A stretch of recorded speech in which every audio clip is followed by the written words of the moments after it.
for sure. For those of you who doesn't know me, I'm Rafael. I'm one of the two sides. I'm a delivery for Jason.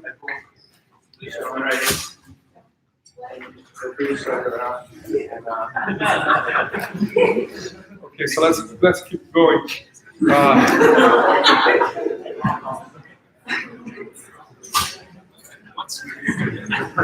What's that?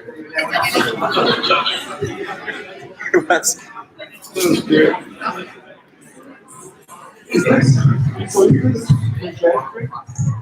Is this energetic drink? Is this Red Bull? Or y'all get one?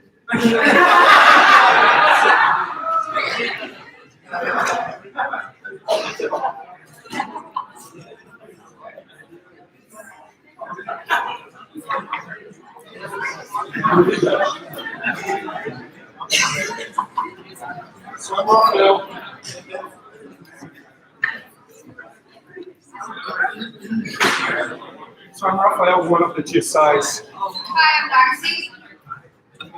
And yeah, let's get started. Let's start with this, the review session for module 4.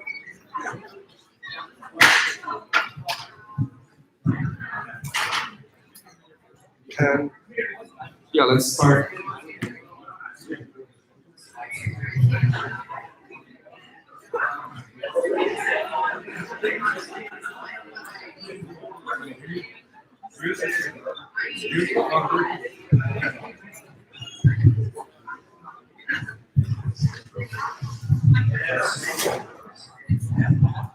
Yeah, this is.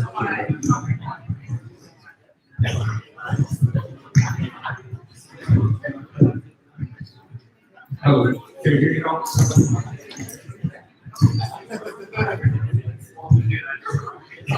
Better? Okay. So this is the review session for module 4 leadership, and we'll cover all the topics for the final term. Yeah, we're streaming. We just sent a new link because we had this technical issue, so we just sent a new link so everyone knows already. We sent for the big courses. So what are the outcomes that Dan brought you in the first lecture, which is having a way of understanding your natural styles, strengths, and probably challenge when you face people with different styles, and this is brought by Myers-Briggs, that you all took the test. Now you know your profile, your style. Have a clear understanding of the 6 styles of leader, so the leadership styles that we talked in class and in section about from Goldman A. Have the ability to discuss what leadership is. Have a clear understanding of the core work of great leaders and some of the tools and critical skills to be a great leader, such as to listen and to manage relationships and performance. So, and of course, we review this for exam, but for your life, this all requires practice. So lecture 1, what we learned from lecture 1? There's a term there, and it's looking from right to left. So that should be intuitive, that this is the first governance law, that you always think from right to left. So you remember that using the tape, looking to the future, what it means to have a vision, try to achieve things in the long term, and thinking about the pure reality. So you first think about your vision, about your futures, and then you bring this back to your present, to the current reality, to develop the tools, the values, and your mission to achieve that goal. What is leadership? So what is this future that is always thinking from right to left brings? Is the vision, is seeing, is claiming, is inspiring a future state. So let's talk about Myers-Briggs and how this connects with your personality and with your style. What Myers-Briggs is used for? So helps you to get to know yourself better, helps you to identify your strengths and styles, and also to know others' strengths and styles, and how do you build effective teams on that. Of course, it's always good when you have different styles and diversity of styles working together towards a goal. So that's why it's good to know your team's style so you can put this together and create an effective team.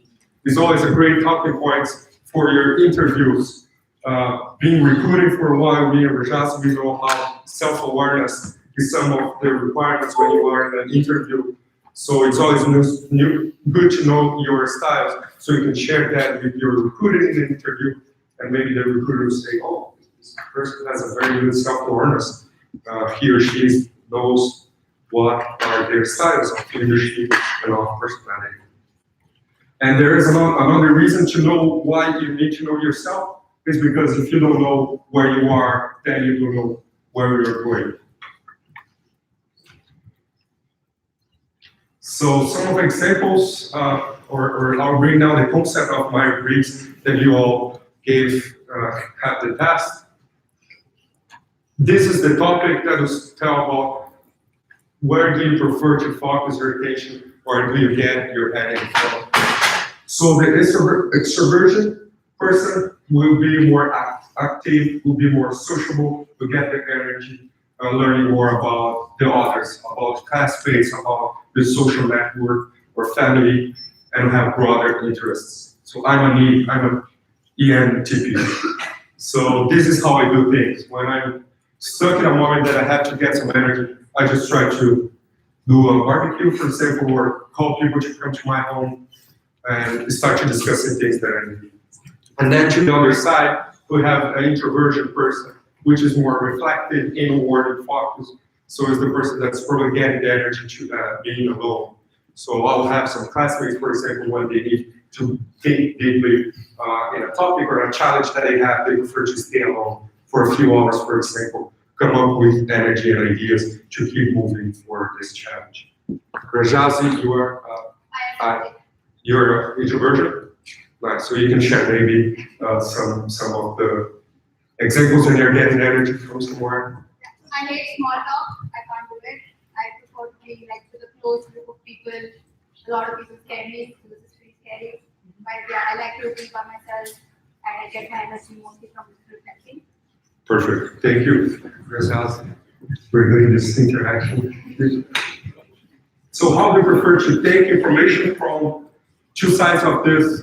Is the sensing is more related to facts. It's getting data.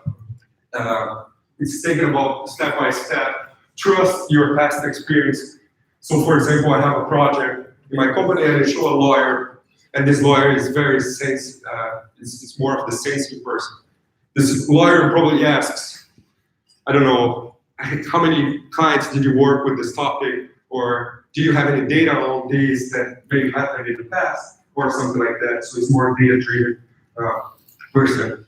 The intuition is the person that will think more about possibilities, about the big picture, more future-oriented, and trust inspiration. So if I do the same thing for this lawyer, there's more intuition. We start thinking about, oh, this is great. Maybe there is a trend in the future that we can do this, this, and that. Maybe we can reach out new clients proposing this kind of new service. So it's more excited about the new possibilities and trust the inspiration rather than asking for data or for things from the past. How do you make decisions? So there's a factor of decision making, and the thinking is more of analytical, logical, seek objective standards, more reasonable, find fairness and treatment that is applied objectively to all. The feeling is more empathetic, is more guided by personal values, and look for the impact on people, not only on the objectives, not only on the goals that we set. Any questions so far? Should we give time to the questions from the end, or? Yeah. And then, so if you have questions, just say for a while. And then the last factor would be, how do you deal with the outer world, or how do you interact with the outside, and what's your basic orientation? And there's the judging, which is more organized, systematic, methodical, like to decide, and like closure. I'm ENTP, so I'm more perceiving. I'm very flexible, spontaneous, but I like a little bit of organization for sure.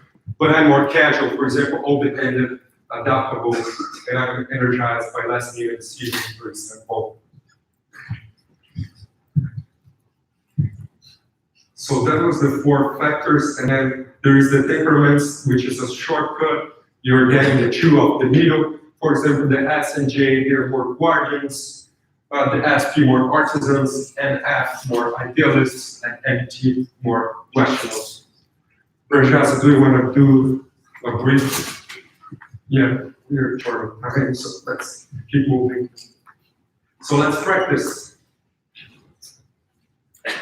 We'll do some questions for you guys. So the idea is you raise your hands when I say the letter you think is the right answer. So take a minute to read the question, and then when we ask you how many of you think the answer is the same. Okay. So fill in the blank. If you don't believe the blah blah blah, you won't believe the message. Cruises and father. So who thinks the letter A is the answer? No one? And this is great. So who thinks letter B is the answer? Okay. Who thinks letter C is the answer for this? And who thinks letter D is the answer? Let's see which is the right one. So if you don't believe the messenger, you won't believe the message. So this is the 2 laws that Mover brought to you. One is the Mover laws, always think from right to left, and the other is the Crucis and Butler, which is if you don't believe the messenger, you won't believe the message. And this is a working setting. If it's you don't believe the person that is bringing this new goal or is trying to share this value, you don't even believe in the goals and the values anymore. So that is the idea here. Second question, what does the Myers-Briggs assessment not tell us? Who thinks is letter A? Who thinks is letter B? Who thinks is letter C? Few shy hands. Who thinks is letter D?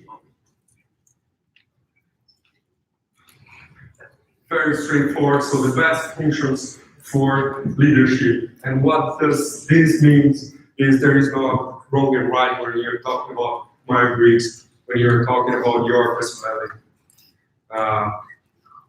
You don't have to be an extrovert, and I heard that from a student, right? You don't have to be an extrovert to be a salesperson. You will have that energy when you're selling, but when you have to prepare for the negotiation, for example, you prefer to prepare alone in your space, spending some hours with your data there, and then you go for it. You get your energy, and then you go for the negotiation. So there is never right or wrong when you're talking about your personality and your strengths. So this is something that Myers-Briggs doesn't count. So I thought that's so great. So lecture 2, what is lecture 2 about? It's a great leadership style here. So the Goldman Hay leadership styles, which are 6 leadership styles. One is the democratic, the person that will ask, what do you think? Get others' opinions. And this is a very good leadership style, for example, for collaborative and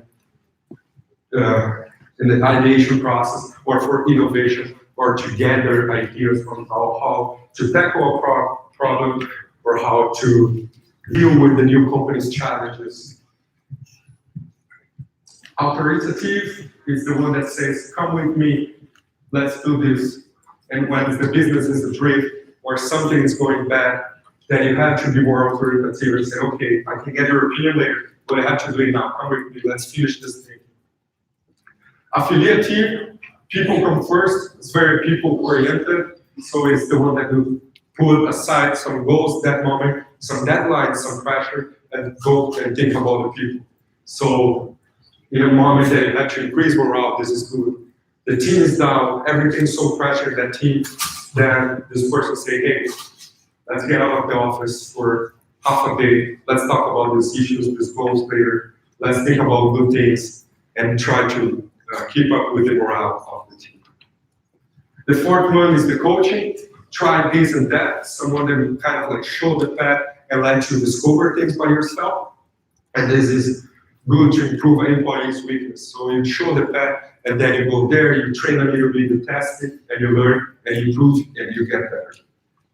Basic, do as I do now, is the one that for that moment they need to get things done. So you have a very short deadline, you have to finish the project.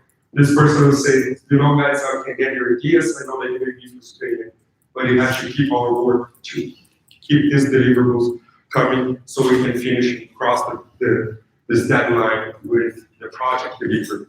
And then we have the last one, which is coercive, which is say, do what I say no matter what, and in turnaround situations, this is a good approach to have. And I think that brought to you the military environment when you have to be very coercive and do what I say because I don't have time to think in any other opportunity or idea.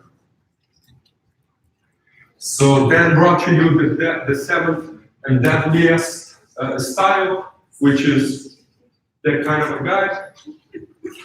And this person is driven by ego. So it's kind of messed up all the other leadership styles because this person thinks about credit, about reputation, about control, about admiration and power. So what happens with this data here that Trent brought, which is a survey, it asks it's a control group, which is the one that analyzes for average bosses and the ones that have the kind of guy that is up there. And then when asking to these people, did you ever slow down on purposely and make errors, or did you hear from the boss, or confess that you're not working in the maximum effort? Those persons answered that they did that compared to the ones in the control group. So this kind of leadership style will actually be terrible for the timing, for the performance of a team. Anything to add? Okay. So let's practice again. Which two styles tend to have a negative impact on climbing? So raise your hands if you think letter A is the right one. Raise your hand if you think letter B is the right one. Letter C and letter D. The right answer is coercive and base standard. So what happens is that the base standard sets high standards for performance, but sometimes it go over some personal feelings and etc. So the over impact on climate can be negative, will be negative.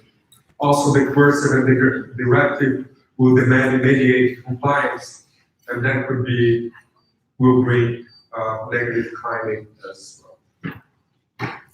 Number 4, which of the Hague movement styles is most familiar to Mulhern's first law? We put that in the slides as well. Who takes letter A is the right one? Letter B, letter C, letter D. Wow, this is we got broken. So the right answer is yes, letter A, the authoritative. And then what happens is the operating style for the authoritative is kind of like the visionary, dash visionary. So come with me, it mobilizes people towards a vision. And that is the core of the Mulhern's law. Oh, weird.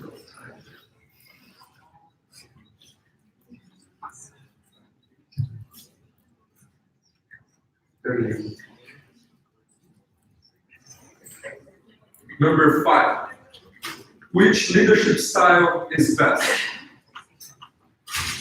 So I'll give you some time to read the letter because they're quite long.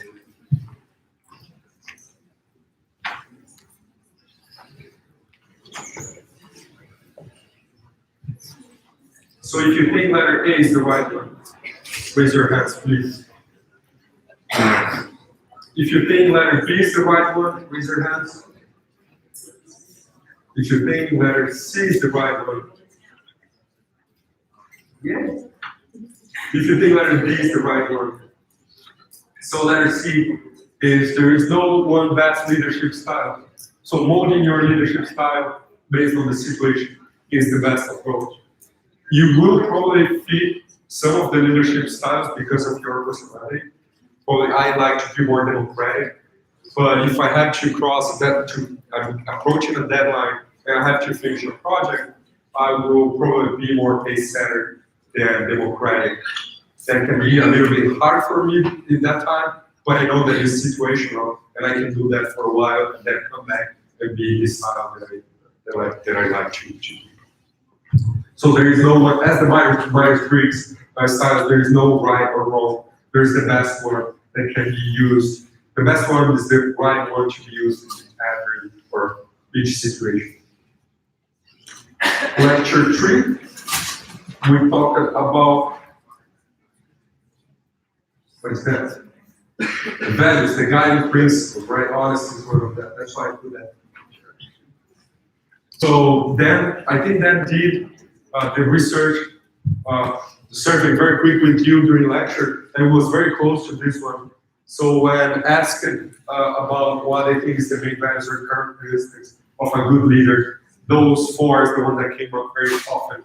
Honest, inspiring, competent, forward-looking, and I think in your class, you got intelligent, which is probably this 50th or 26th factor that appears. And we were talking about these characteristics, we were talking about values. So how values connect with the whole story of the movement as well.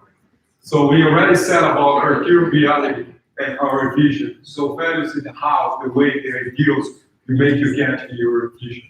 And can be at least the guardrails. So it will keep you on track. It will keep you closer to your path, to your vision, to make you not deviate that much. So this is your values. It's kind of like this guiding principle that will make you get to your vision. So values lie in the realm of ideals. How do we want to be along the way? And what characterizes our behavior? Is the walk the talk, which is in an individual perspective, it's called integrity, right? If I tell something for you that you guys should do, but I go out there and do totally different things, I don't have this integrity. I'm not walking the talk. And then when we talk about organizational perspective or group perspective, that means if you go to a company and you see everyone walking the talk, so they really do what they say, this is already a culture.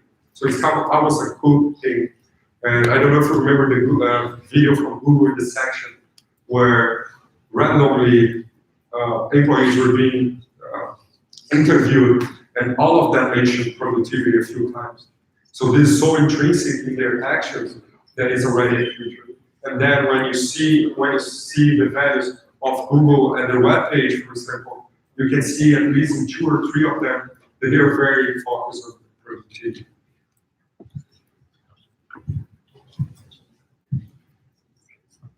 So this graph then showed you, which means values related to commitment. So it was a survey that the people would rank from 1 to 7, how committed they were with their jobs, and a few other questions and try to measure if they knew their own values or the company core values. And what happens is the ones that are very clear for them, their personal values, and very clear their organizational values, they had the highest commitment rating.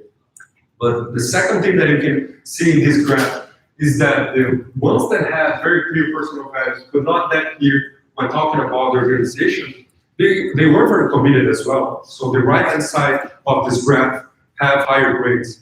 And that is because Kuzas and Posner showed us that you must first be clear about your own guiding principles. You must clarify values by finding your voice. That is more important. And then you can go there and try to understand the organizational values of this company. Also in this Google video, I don't know if you saw the guy that actually quit Google. He started to work at Google, and then he said, I had the social impact thing and social enterprise concept so strong with me, and I wanted to do that. And I didn't find it at Google, so I quit my job after a while. I don't know if it's a year or more, it doesn't mention the time. But what happens is that this person knew his value, went to a company that maybe the organizational values was not clear, and then it became clear that they didn't have any opportunity at that time, so they got to quit the company. It was not committed anymore. And when we talk about competitive, we talk about values, we talk about competitive values. Sometimes you will face two values that can be a trade-off for you. You have to take a decision. That some examples would be family and work. So really value family, but you are so busy at your work that maybe this is a trade-off for you, and it will compete. Stability and maybe risk or innovation. You want to be there doing what you're doing, but maybe to innovate or gain some risk can be interesting as well. And they're competitive. Creativity and the stability one, for example. You want to be creative and do different things, but that would mean changing the status quo, which you like a lot, stability. So those can be a competing values. And there are other few values that can compete with each other, which can be reality and fear. For example, Dan brought to you some aspirational values and some values that are really ambition.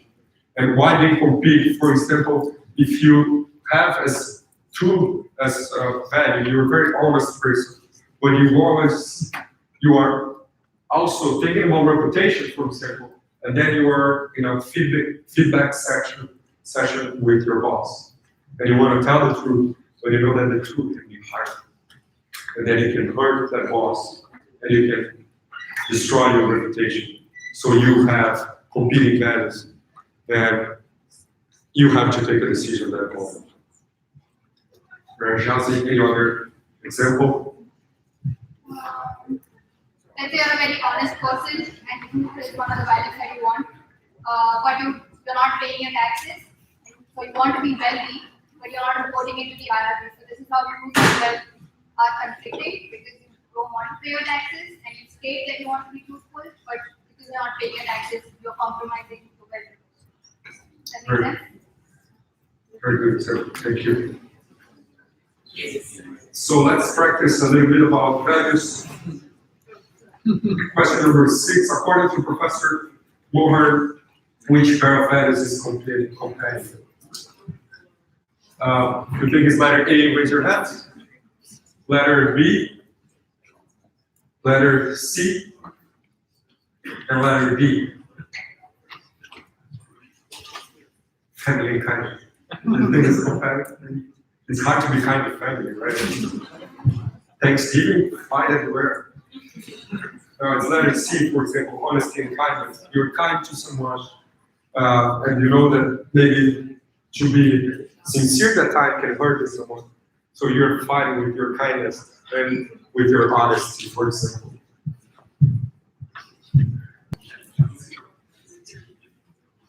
Number 7, when an organization aligns their walk to their talk, which can be seen in most of the employees, Mohan argues they can be said to have what? So if you think it's letter A, raise your hands. Letter B, letter C, letter D, and letter E. So the answer for this one is letter D, and I'll tell you why. Let me see. Let's try to surprise. So just getting back here, when a person, an individual, I'm talking about an individual, is walking the talk, this is interactive integrity. But when we see a bunch of people doing the same, we're talking already about the culture. So it's intrinsic in everybody, the entire organization. So there's a cult-like thing happening there. So that's why it's culture. And you had a very close question here, practice exam, which is asking about an individual perspective, and that would be integrity.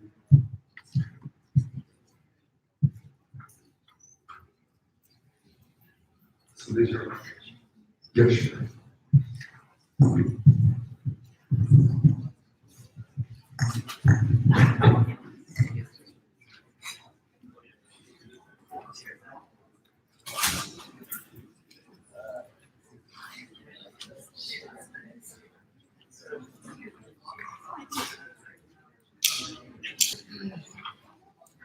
Hello, can you hear me?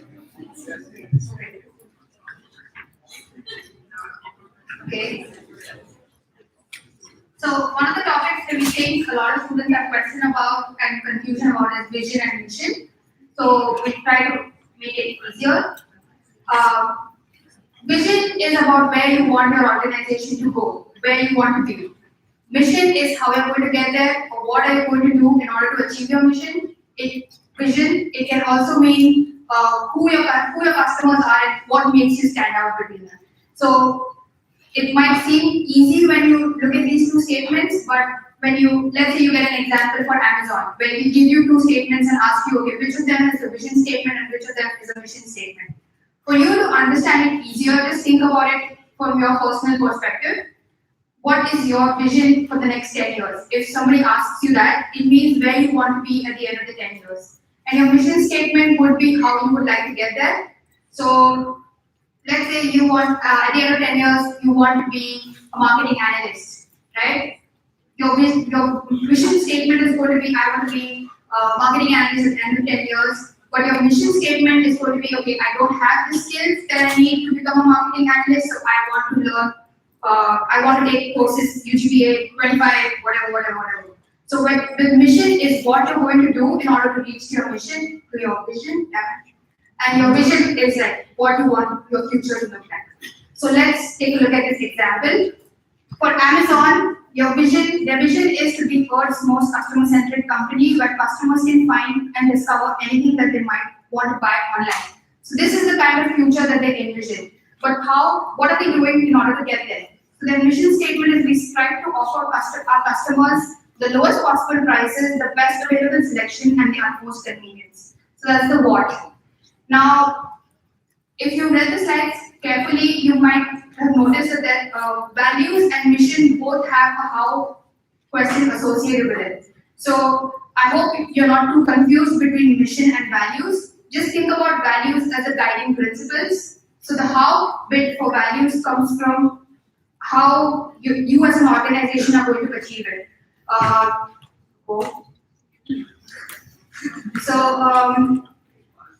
Customer obsession, frugality, earning trust, thinking big are some of the values that Amazon has, which is completely different from the mission, right? So think of values as the guiding principles that an organization has to reach their vision.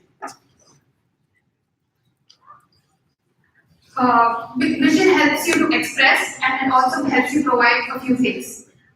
Your freedom or your choice is what you express. So your vision is your own. You have a say in what you want your vision to be. It's not going to be your roommate's vision or what vision your family and your friends have for you. It's completely your own. It provides you an intrinsic motivation for a purpose. It gives you focus to align your behavior and it gives you the power to act in concert. Now, acting in concert means working together. I always think examples make things easier to remember. So I'll give you a personal example. I used to have a terrible fear of public speaking. I used to shiver if you asked me to even speak in front of 5 people. I used to just think about it for days. I had anxiety about it. But I realized that I wanted to be a user experience researcher. That's my goal, that's my vision. And if in that line of work, you need to present to clients like every other day. So having public fear, like fear of public speaking would be the worst. So I knew I had that vision and the only way that I could get past it was force myself to like, speak in front of people. So what did I do? I signed up to be a GSI for UGBA 10. So I was forcing myself to speak in front of people for 2 hours every week. And that's how I am not shivering right now. So you know where you want to be and you take the steps necessary so that you can have that motivation for yourself, you have that focus for yourself, and you just work together to get there. Alright, so this slide is from the lecture. There's a lot of content in there, so let's break it down. Your vision tells you why and where you want to be. Your mission tells you who you are, what you want to do, how you're going to deliver on your promises, and what makes you stand out. But there are a lot of other things that go on a day-to-day basis in organizations. You have people forming strategies. You have people measuring goals and have meetings and tasks. But it's really important to understand that everything below the blue line, these are the levels below vision and mission. So if you don't have a vision and mission, then there is going to be no use of having That's what the image here is trying to signify. There are two ladders and the person is trying to jump from the blue ladder to the green one. So if your ladders are not placed correctly, you're going to fall down, right? So if you're going from like a level below to a higher level, you need to be placed correctly. So your vision and your mission need to be aligned with your strategies, goals, objectives, and tasks. I hope that's clear. Alright, let's practice. Personal mastery involves learning to keep what two things in front of you at all times. Two things is A. Okay, two things is B. B. Two things is C. E. E. Okay, not everybody raised their hand, but it's okay. So the answer is vision and current reality. It came across in the slides that Rafa was also teaching, but I think this is from lecture. I would advise you to please go through the readings very, very carefully. This is taken from the professor's slides. It says central practice of a personal mastery involves learning to keep both a personal vision and a clear picture of the current reality. So it's similar to thinking from right to left. If you don't know what your future is, you can't improve your current reality. Alright. Among vision, value, and mission, which of the three speaks to how a business is specifically addressing its product, service, and its customers? How many people think it's A, vision? B, values? C, mission? Great. The answer is mission.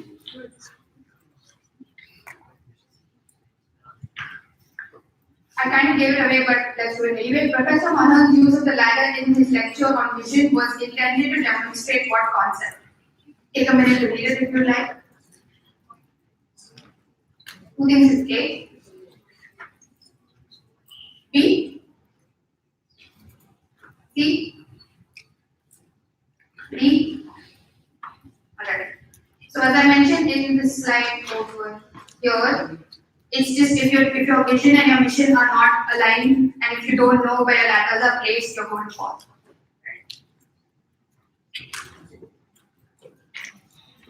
Okay, we're moving directly from lecture 4 to lecture 6 because lecture 5 was cancelled. But please know that there is one video and one reading that you have to do, and you can be asked questions from it. I don't think it's a lot, it's like a very short video and a 1 or 2 page reading. So please make sure that you do that reading. It's about the chancellor, her message.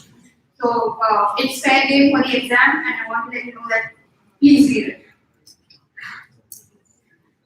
Okay, listening.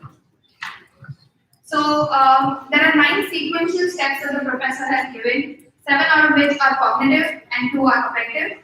Cognitive means perception, what the person is saying, you perceive what they're saying, but affective is beyond that. You don't just listen to what the person is saying, but you look at the underlying mood or the tone that they're using. So these are the 2 differentiators. Let's start with the first one. Continually quiet your own mind. As I'm speaking right now, there are 1,000 things going on in everybody's head. Like people are thinking the half application is due on Friday. I have to complete it. The exam is on Thursday. It is on Friday. How do I, work? But what you're doing by doing this is you're not doing justice to the person who's speaking with you. And right now it might only impact you, but when you're a manager and you have, let's say, 2 employees who come to you with a conflict, if you're not listening to them while they're telling you about issues that they're having, if you're thinking about what am I going to have for dinner, then you're actually not doing them justice. So the first rule of effective listening is to continually quieten your own mind. It's really difficult to do, but if you don't do the first step, then even if you follow steps 2 to 9, it's not going to help you a lot. So the first thing is just to try to quiet down and listen completely to what the other person is saying. Use open-ended questions. So if somebody comes to you with a problem, you just ask them open-ended questions. Oh, so what do you mean by that? What happened? Can you tell me a little bit more about that? Don't just ask them yes or no questions, which are called closed-ended questions. If you want to learn more about what the issue is, then ask them more about what happened using open-ended questions. Copy and paste to your mental report. So people's attention span is reducing. We are the generation apparently which doesn't listen much. it's really important to actually remember the exact phrases, the important phrases which people tell you while they're speaking, and it's important because of point 4. Peeling the onion means repeating what the person has said to you so that you can ask them in their own words again. So let's say Rafael says to me that I'm really frustrated, this is a lot of work. If I just say that back to him, oh, so you're saying you're really frustrated, what do you mean? Right? So if I repeat the same words back to him, it makes me feel more heard, at least like I'm listening to him. So that's why step 3 is really important for step 4. Step 5, try to not know. Again, an example. So I'm an international student and I came here a year and a half ago. The issues that I faced as an international student were everything is so expensive here. Like, should I pay rent or should I eat food? You know, like everything, like I have to think 5 times before I buy lunch outside, but I end up doing it anyway, which is a different issue. But let's say somebody from my hometown comes here and they tell me, you know, I'm facing a lot of issues. I can't just go like, I know what you're going through, it's completely fine, you'll get over it, you'll just get used to the prices. I mean, maybe they're feeling homesick. Just because we are both coming from the same place doesn't mean we both have the same issues. So it's not good for me to project my background and my biases towards them. So try to not know what their issues are. Try to not know just because you faced an issue that they would face that too. So just keep an open mind and listen to what they want to say so that you can do justice to their problem. Reflect back for clarity. So in your own words, after they tell you what's happened, just say, so just rephrase it. So if I understand you correctly, is this what you mean? And then we can correct you if you're right or you're wrong. Alright? At the end, ask if there's more. You can't always ask all the right questions. If your employee comes to you with an issue and you ask them 5 questions, they'll give you answers to those 5 questions. But what if you don't ask them an important question? So a way to get to the bottom of the issue is to ask if you're missing out on anything, if you haven't covered all the questions. So just ask them, am I missing anything? Is there anything more that you would like to tell me? This ends the cognitive 7 questions. 8 is listen to the music. So there's a difference between saying I'm fine and I'm fine. You know, you do it with your parents all the time. If you do it, I don't know, if you come back from class and the exam is really bad, the way you react, you can say the exam was okay, but your body language and your mood and your tone will give it away. So when somebody is talking to you, try to listen to more than just the words. Try to understand their body language, try to understand how they're speaking to you, and then say, oh, you seem upset. Oh, your shoulders are drooping. Are you sure you're okay? Reflecting back emphatically. Point 6 and 9 might be confusing. So I'll cover point 9 first and then we'll go through the difference. When you are saying you're empathetic towards somebody, it means that you're understanding or you're trying to relate to what they're going through. So when I just reflect back for clarity, I'm just trying to understand in my own words if I understand what they're saying, right? But when I'm engaging in point 9, I just want to let them know that I feel for them, that I relate to what they're going through. So saying stuff like, oh, I hear that you're frustrated, I'm really sorry that you're feeling that way, I understand what that can be like. That's the difference between 6 and 9. Alright. Okay.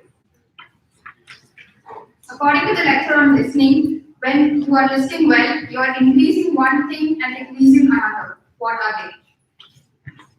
Who thinks it's A? Increasing equity and reducing advocacy. Okay. Who thinks it's B? Attention and bias. Who thinks it's C? Empathy and logic.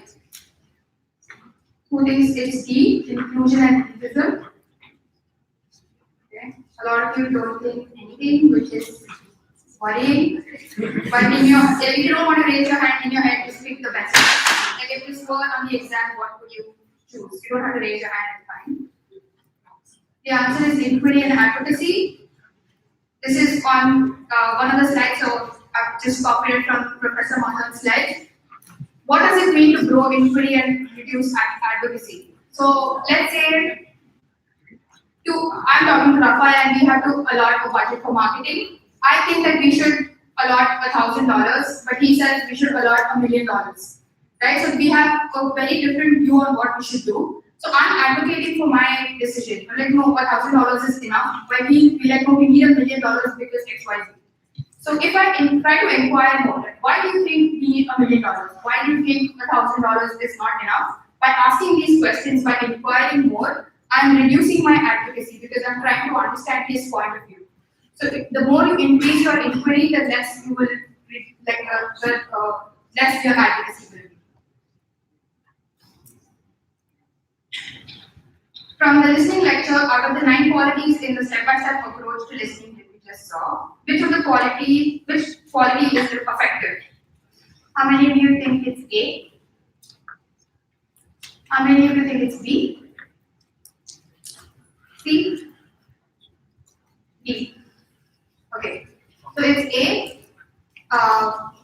If it were reflect back emphatically, then both of them would have been right, but there's going to be only one correct answer on the exam. So yeah, listening to the music is the correct answer. When setting a direction or getting a commitment, which of the following do we use? Open-ended questions or closed-ended questions? How many of you think it's A, open-ended question? How many of you think it's B, closed-ended? Okay. So again, this is more about convergent thinking. If I ask you, will you deliver these files by Tuesday? That's a closed-ended question. There's no room for me being like, oh, like I have to go here and I can't do it. It's more of like yes or no. Can you do it? Yes. Let's just start. This is Monday's lecture. There were a lot of slides, but we have tried to reduce it into one so that it's easier for us to explain what the timeline of leadership has been. So in 1911, Frederick Taylor came up with scientific management. What scientific management does is they do time and motion studies. So just because some kind of work has been done for hundreds of years doesn't mean you have to employ it. It can be things like laying bricks. What they would do in time and motion studies is have multiple workers do the same tasks in different ways, and they would select the job which took the least amount of time, which would be more efficient, right? But this was a top-down approach, so the managers would tell the workers what to do. So it was more focused on the managers, and the workers would just do the job. So they didn't have a lot of autonomy or say in what was being done. Moving to 1918, Mary Parker Follett introduced the idea of intrinsic motivation. She didn't get a credit. Okay, let me not say that. So what she was talking about was you don't have power over somebody when you work, but you have power with them, right? So it is less coercive and more proactive. How can we work together? Just because I'm the manager and you are the employee, it doesn't mean that I have any coercive power over you. Why don't we work together in order to achieve our goals? So this was the transition from top-down power to focusing on intrinsic reward. 1950s and 60s, Peter Drucker talked about management by objectives. If I'm not sure if anybody remembers, but let me remind you. So with management by objectives, it was more focused towards result. Your manager was not the person who would say to you, I want this done and I want it done this way. You had a say in what your objectives were. So when I was working, this is what we used to do. At the beginning of any year, I would come up with objectives with my manager, saying that by the end of the year, I wish to gain 3 skills. Then at the mid-year mark, we would have a meeting where we would assess if I was going along the right way, if I was on track to gaining those skills which I focused in the first half of the year. If I was on track, good. If I was not, then the manager would help me understand where I could be better and what to change. At the end of the year, based on whether or not I achieved those objectives, I would either get promoted or I would get a salary hike or I would get fired or you know how it goes. So with management by objectives, the person who was like the employee had the right to focus on the results and it was not just about the manager. Douglas McGregor came up with theory X and theory Y in the 1960s. So managers can focus two ways in which managers can have 2 ways in which they look at employees. With theory X, they will assume that employees are lazy, they are not motivated, they are doing their job just for personal reasons, like self-interest, and they just want money. They are not motivated at all. So you can imagine if a manager has this view about the people that are working for him, the manager would constantly hover and be behind them, like do this, do that, and constantly, try to micromanage everything, not give them space at all. The theory why it really got into how people want to work because they want to learn, or they have an intrinsic need to learn new things, grow themselves. So when a manager has this view of the people that are working for him, he would be more confident that okay, they are capable of doing their job, and he wouldn't hover around them. He would give them space and give them the flexibility to work on their own terms. 2010, John Mackey wrote a book called Conscious Capitalism. So John Mackey is the founder of which organization? Whole Foods, yes.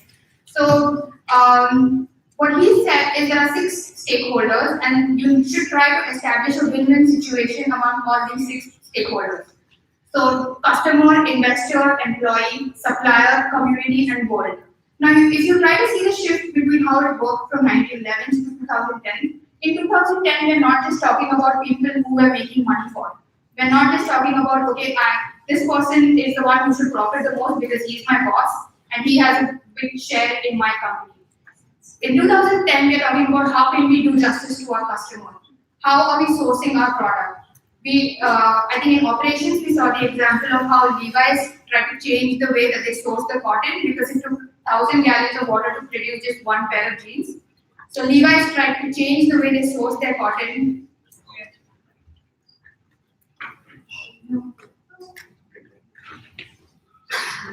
So who are you employing? There's more focus on not employing children or giving everybody you employ fair wages. If you're outsourcing your work, are you giving them a salary which is competent and you're not just like making them slog? So it's more about it's more than just about like making money for your boss. It's more about thinking of your customers, your suppliers, the society, the community as a whole. John Doerr in 2010 came up with objectives and key results. The main point of this slide is about how the shift has been from in the 100 years of management from top-down power to actually having a holistic approach. So that should be the main idea from this slide.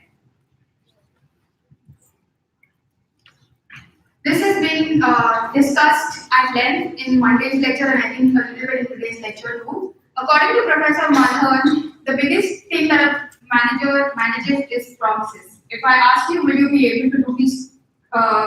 If you will be able to study for Friday's exam and get good grades, you are giving me a promise that you will, right? It's more about you will try, but I would really like if you go true to your promise, if you put in your effort and you study. It also goes the other way around. I, as a manager, have to deliver my promises. If I tell you lecture 8 is out of the syllabus and you're not going to get any questions from it, I can't put a question from lecture 8 on your exam. So the promise has to work both ways. So the biggest thing that managers can manage are promises. Alright. Which of these acronyms is referring to a concept that is not like the others? How many of you think it's A?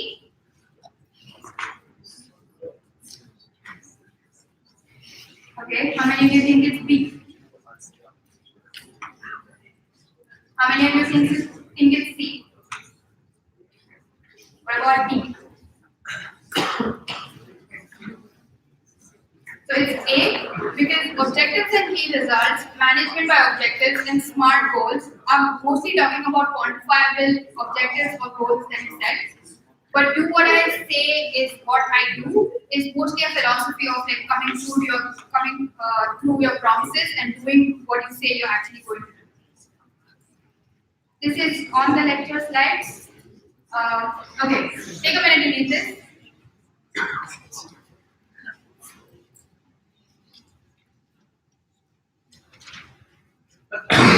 Okay, so one of the great management thinkers, Stan, talked about got little recognition for their ideas of win-win, working with rather than working for, and transforming leadership. Who was that? How many of you think it's A? How many of you think it's B? How many of you think it's C? How many of you think it's D?